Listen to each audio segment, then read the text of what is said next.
মুচমুচে দারুণ পকোড়া, ভেজ পকোড়া একটু টেস্ট করে নিলাম। চলুন সম্পূর্ণ ভিডিওটা দেখাই। সবজিগুলো সেদ্ধ করে নেওয়া হয়েছে, লাফা জাতীয় সবজি সেদ্ধ করে নেওয়া হয়েছে। সবজির পরিমাণটা বেশি দেবেন, আর এই হালকা বেসন দিয়েছি, কোনো জল দিইনি। সবজি সেদ্ধ করে যে জলটা বেরোয় সেইটাই বেসনের সঙ্গে মাখা হয়েছে, এবং এতে একটি বেকিং সোডা একটুখানি আর পরিমাণ মতো নুন দিয়ে নেবেন।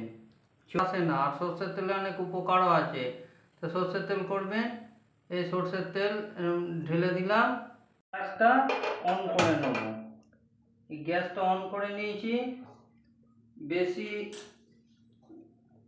একটু নরম আঁচে ভাজার চেষ্টা করবেন। গ্যাস অন করে নিয়েছি। একটু জল দিয়ে দেখে নেব তেলটা হয়েছে কিনা। হ্যাঁ, তেল রেডি হয়ে গেছে। এবার সবজি পকোড়াগুলো এইভাবে হালকা করে এরকম ছেড়ে দেবো।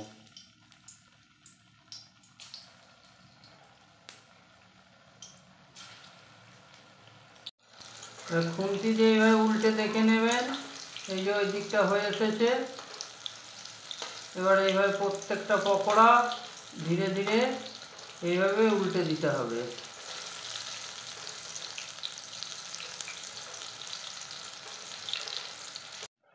এরকম গোল্ডেন কালারের করে ভাজবেন, একদম ক্রিস্পি গোল্ডেন কালারের। দেখছেন হয়ে এসেছে এইগুলো। একবারে দেখছেন সবগুলো হয়ে গেছে। আঁচ কমিয়ে দিয়েছি, এইভাবে তুলে নেব। একদম হটপটে রাখবেন, আর হটপটে না হলেও এমনিও রাখতে পারেন। বলেছিলাম এই ভেজ পকোড়াটা যে কীরকম হয়েছে আপনাদের খেয়ে একটু রিভিউ দেব। আপনাদের একটু দেখাই। ভেতরে দেখছেন এর ক্রিসপিনেসটা দুর্দান্ত, ভেজিটেবলেই ভর্তি। এবার একটু খাবো। একদম সুন্দর টেস্ট হয়েছে। কোনো রকম একটু বেকিং সোডা, নুন, কোনো রকম মশলা, সস কিছু লাগবে না।